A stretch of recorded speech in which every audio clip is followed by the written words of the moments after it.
এবার বাংলাদেশের করুণ পরিস্থিতি দেখে এ নিয়ে মুখ খুললেন দেব। নিরস্ত্র ছাত্রদের উপর পুলিশের গুলি চালানোর নির্মম ভিডিওটি দেখে কেঁপে উঠেছে গোটা বিশ্ব। এবার এ দেশের পরিস্থিতি নিয়ে চিন্তিত ভারতবাসীরাও।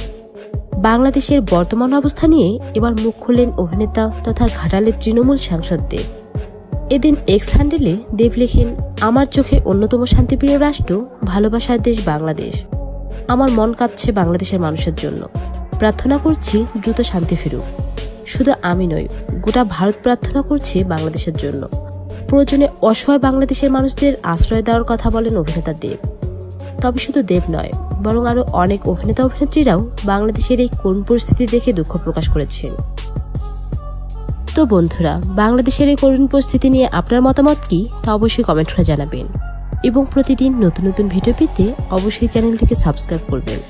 ভিডিওটি শেষ পর্যন্ত দেখার জন্য ধন্যবাদ।